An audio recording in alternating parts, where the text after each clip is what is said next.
আসসালামু আলাইকুম বন্ধুরা, আশা করি আপনারা সবাই ভালো আছেন। অনেকদিন পর আপনাদের জন্য সিম্পল একটি কাজের ভিডিও নিয়ে আসলাম। এটি হচ্ছে আসলে প্রাইস আপডেটিং এর যে কাজ। বিভিন্ন বিভিন্ন ওয়েবসাইটের প্রোডাক্টগুলো আমাদের ওয়েবসাইটে লিস্ট করা আছে। সেই লিস্টকৃত প্রোডাক্টগুলোর ওয়েবসাইট যে ওয়েবসাইট থেকে আমরা কালেকশন করেছি সেই ওয়েবসাইটে তার প্রাইস আপ ডাউন করে। আমরা সেই প্রাইসগুলো আপডেট করব। তো সেটি কিভাবে আপডেট করব তার জন্য এই যে আমরা একটি শীট তৈরি করে নিয়েছি। এখানে আমাদের প্রোডাক্টের লিংক আছে, এখানে এসকিউ নাম্বার আছে। আর এই আপনারা এই পাশে ডান পাশে যে তিনটা ঘর দেখতে পাচ্ছেন, এখানে একটাতে আছে দেখেন প্রাইস, আর একটাতে আছে স্টক, আর একটা আছে দেখেন ডাব্লিউএফএস এবং নট ডাব্লিউএফএস। ঠিক আছে, তো তিনটা ঘরে আমরা তিনটা তথ্য কিভাবে দিব সেটা আমরা এখনই দেখব। তাহলে চলুন শুরু করা যাক। এখানে আপনারা দেখতে পাচ্ছেন যে প্রোডাক্টের লিংক, এই লিংক আমরা প্রথম লিংকটা কপি করব। প্রথম লিংকটা কপি করি, কপি করে আমরা এখানে পেস্ট করব। হ্যাঁ, অথবা আমরা এখান থেকে হচ্ছে যে কোনো একটা লিঙ্ক আমরা ক্লিক করে ওপেন করতে পারি। হ্যাঁ, যে এখানে ক্লিক করলে লিঙ্ক আসবে, এখান থেকে আপনি কপিও করতে পারবেন, এখান থেকে আপনি ক্লিক করে ওপেনও করতে পারবেন। ঠিক আছে, সিম্পল ব্যাপার। তো ওপেন করার পর আমরা এখানে প্রোডাক্টের প্রাইস দেখতে পাচ্ছি। প্রোডাক্টটা স্টকে আছে কিনা সেটাও আমাদের দেখতে হবে। যদি প্রোডাক্টটা স্টকে থাকে সেক্ষেত্রে এখানে অ্যাড টু কার্ট থাকে, আর যদি স্টকে না থাকে তাহলে এখানে আউট অফ স্টক দেখাবে। সিম্পল ব্যাপার। তো আমরা এখান থেকে প্রথমে প্রাইসটা কপি করি, প্রাইসটা কপি করে আমরা আমাদের যে এক্সেল শিটে যে প্রাইজের ঘর আছে এখানে সি নাম্বার কলামে আপনারা দেখতে পাচ্ছেন, এখানে আমরা প্রাইসটা বসাবো। হ্যাঁ, তো এখানে ডাবল ক্লিক করে আমরা প্রাইসটা পেস্ট করলাম। এরপরে দ্বিতীয় ঘর ডি নাম্বার কলামে আমরা এখানে স্টক দেখতে পাচ্ছি। তো এই প্রোডাক্টটা স্টকে আছে কিনা আমরা কিভাবে বুঝবো, আগেই বলেছি।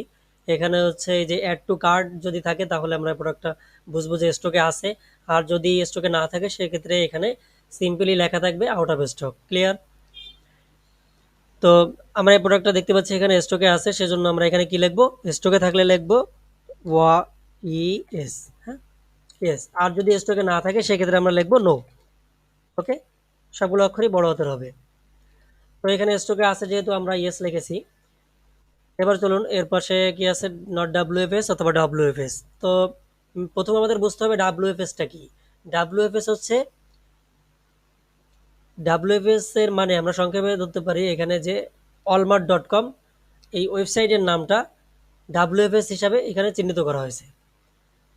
তো এখানে দেখতে পাচ্ছেন এই প্রোডাক্টের নিচে আসলে এখানে দেখতে পাচ্ছেন আপনারা যে সোল্ড অ্যান্ড শিপ বাই অলমার্ট.কম। হ্যাঁ, তো এইটা হচ্ছে ডাব্লিউএফএস এর ব্যাপার।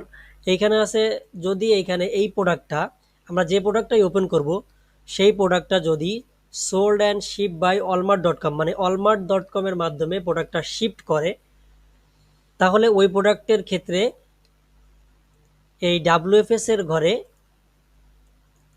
ই নাম্বার কলামে এখানে হবে ডাব্লিউএফএস। হ্যাঁ, আর যদি এই প্রোডাক্টটা এই অলমার্ট থেকে শিফট না করে অন্য কোনো কোম্পানির মাধ্যমে শিফট করে, যে কোনো কোম্পানি, এক কথায় ওয়ালমার্ট.কম না থাকে, sold and ship by Walmart না থাকে, তাহলে আমরা এখানে দিব নট ডাব্লিউএফএস। ঠিক আছে, এখানে আমরা দিব নট ডাব্লিউএফএস। আশা করি আপনারা বুঝতে পেরেছেন। অনেক সময় এখানে থাকবে সোল্ড অ্যান্ড শিপ বাই ওয়ালমার্ট.কম থাকতে পারে, অনেক সময় থাকবে ফুলফিলমেন্ট বাই ওয়ালমার্ট.কম। ঠিক আছে, তো যেভাবেই থাকুক না কেন, যদি প্রোডাক্টটা ওয়ালমার্ট.কম এর মাধ্যমে শিফট হয় তাহলে আমরা এই ডাব্লিউএফএস এর ঘরে এখানে আমরা দিব ডাব্লিউএফএস। আর যদি ওয়ালমার্ট.কম থেকে শিপ না করে সেই প্রোডাক্টের ক্ষেত্রে আমরা এখানে দেব নট ডাব্লিউএফএস। ক্লিয়ার? তাহলে এই প্রোডাক্টটা অবশ্যই ডাব্লিউএফএস হবে, যেহেতু এটা শিপড অ্যান্ড সোল্ড বাই ওয়ালমার্ট.কম লেখা আছে। তো এটা আমরা ডাব্লিউএফএস রাখবো। ওকে, চলুন পরবর্তী আর একটা চেক করি। এটাও সেম ভাবে দেখেন, আমরা এখান থেকে কপি করি প্রাইসটা। প্রথমে প্রাইসটা এখানে পেস্ট করলাম, এরপর প্রোডাক্ট স্টকে আছে, হ্যাঁ প্রোডাক্ট স্টকে আছে, তাহলে আমরা ইয়েস। এরপর প্রোডাক্টটা কি ওয়ালমার্ট থেকে শিপ করতেছে, হ্যাঁ দেখেন সোল্ড অ্যান্ড শিপ বাই ওয়ালমার্ট.কম। ঠিক আছে, তো ওয়ালমার্ট থেকে শিপ করতেছে, আমরা এখানে ডাব্লিউএফএস দিলাম। এরপর আর একটা বিষয় আমাদের খেয়াল করতে হবে, এখানে দেখেন শিপ ফ্রি শিপিং আছে। হ্যাঁ, এখানে ফ্রি শিপিং আছে। তো এখানে আমাদের খেয়াল করতে হবে, যদি কখনো আমরা এখানে দেখি যে প্রোডাক্টটা পিক আপ অ্যাভেলেবেল, এই ফ্রি শিপিংয়ের এখানে পিক আপ অ্যাভেলেবেল দেখাচ্ছে, অথবা এই ফ্রি শিপিং আর sold and ship by Walmart.com এর উপরে এখানে পিক আপ অ্যাভেলেবেল দেখাচ্ছে বা পিক আপ টুমোরো দেখাচ্ছে, এরকম যদি হয় তাহলে এই প্রোডাক্টটার ক্ষেত্রে আমরা এই যে স্টকের ঘরে নো লিখব, মানে আউট অফ স্টক হিসেবে এই প্রোডাক্টটা আমরা চিহ্নিত করব। ঠিক আছে, আশা করি বুঝতে পেরেছেন। তারপর আমি আবার বলছি, আমরা এই যে ফ্রি শিপিং এর এখানে আমরা খেয়াল করব যে এই চার্টটার ভিতরে, এই চার্টের ভিতরেই থাকবে যে ফ্রি পিক আপ অথবা পিক আপ অ্যাভেলেবেল, এই কথাটা যদি লেখা থাকে তাহলে এই প্রোডাক্টটা, সেই প্রোডাক্টটা তো অবশ্যই স্টক ইন প্রোডাক্ট হবে। যদি যেটাতে ফ্রি পিক আপ অথবা হচ্ছে পিক আপ অ্যাভেলেবেল লেখা আছে সেটা অবশ্যই স্টক ইন প্রোডাক্ট হবে, স্টকে থাকবে প্রোডাক্টটা, না থাকলে তো আপনি এই চার্টটাই পাবেন না। তো সেই প্রোডাক্টের ক্ষেত্রে আমাদের কি হবে, স্টকের ঘরে আমরা ইয়েস দিছিলাম, সেটা আমরা ফ্রি পিক আপ অ্যাভেলেবেল থাকার কারণে স্টকের ঘরে আমরা নো লিখব। ঠিক আছে, আর বাকি যেগুলো যেরকম আছে সেগুলো সেরকমভাবেই থাকবে।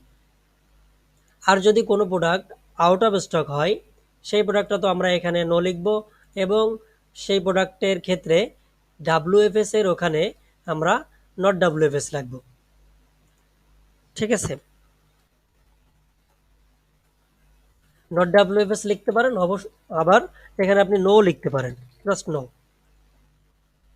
ঠিক আছে, তো আপনি নট ডাব্লিউএফএস লেখেন, সমস্যা নেই, নট ডাব্লিউএফএস। হ্যাঁ, তো আউট অফ স্টক প্রোডাক্ট কেমন হয় আমি দেখাই। প্রথম প্রোডাক্টটাই আউট অফ স্টক প্রোডাক্ট, এই জন্য আমি তখন এটা ওপেন করিনি। এই যে দেখেন, এটা হচ্ছে আউট অফ স্টক প্রোডাক্ট, এখানে আউট অফ স্টক লেখা আছে, নিচে কিছুই লেখা নাই। এটা কোথা থেকে শিফট হচ্ছে বা কোন কোম্পানির মাধ্যমে শিফট হচ্ছে সেটা কিছুই এখানে লেখা নাই। তো এখানে শুধু প্রাইস আছে, আমরা প্রাইসটা নেব, আমরা এই কাটা প্রাইস নিব না, আমরা মেন যে প্রাইসটা থাকবে নাও, এই প্রাইসটা আমরা নিব। এটা নিয়ে জাস্ট প্রাইজের ঘরে বসাবো, তাহলে স্টকে তো প্রোডাক্টটা নেই, সেক্ষেত্রে আমরা এখানে নো লিখবো, নো। আর যেহেতু কোথা থেকে প্রোডাক্টটা শিফট হচ্ছে সেটাও আমরা দেখতে পাচ্ছি না, সেক্ষেত্রে আমরা এখানে নো লিখতে পারি অথবা নট ডাব্লিউএফএসও লিখতে পারি। হ্যাঁ, ডাব্লিউএফএস। ঠিক আছে,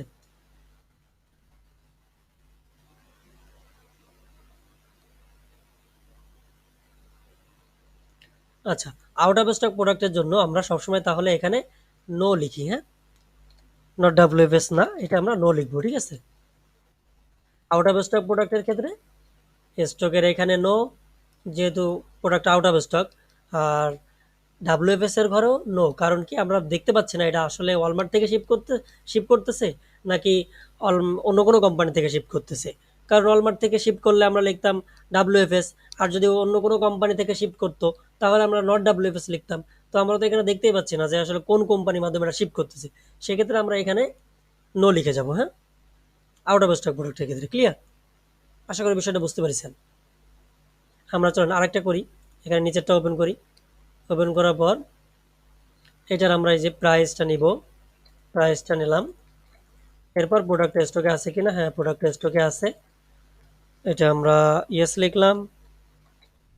এরপর এইখানে হচ্ছে ডাব্লিউএফএস, এটা হ্যাঁ sold and ship by walmart.com, তাহলে এটা ডাব্লিউএফএস এর প্রোডাক্ট, যেহেতু প্রোডাক্টটা ওয়ালমার্ট থেকে শিপ করতেছে সেহেতু আমরা এটা ডাব্লিউএফএস প্রোডাক্ট।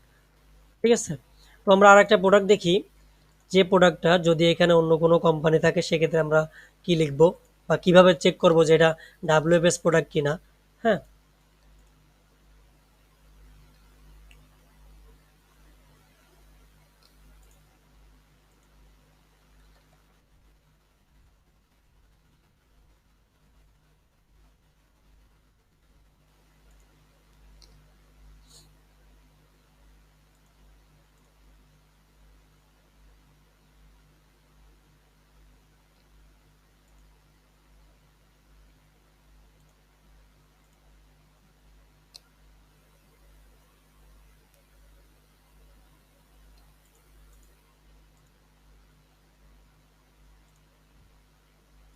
আচ্ছা,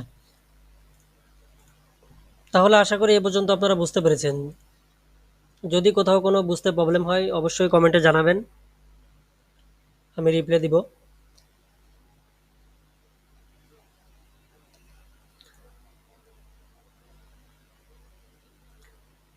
আর যারা আমার চ্যানেলে নতুন তারা অবশ্যই আমার চ্যানেলটি সাবস্ক্রাইব করবেন, আর যারা সাবস্ক্রাইব করেছেন তাদেরকে অসংখ্য ধন্যবাদ। আজ তাহলে এ পর্যন্ত, পরবর্তীতে দেখা হবে নতুন কোনো ভিডিও নিয়ে। সে পর্যন্ত সবাই ভালো থাকবেন, সুস্থ থাকবেন, আমার জন্য দোয়া করবেন। আসসালামু আলাইকুম রহমতুল্লাহি বারাকাতু।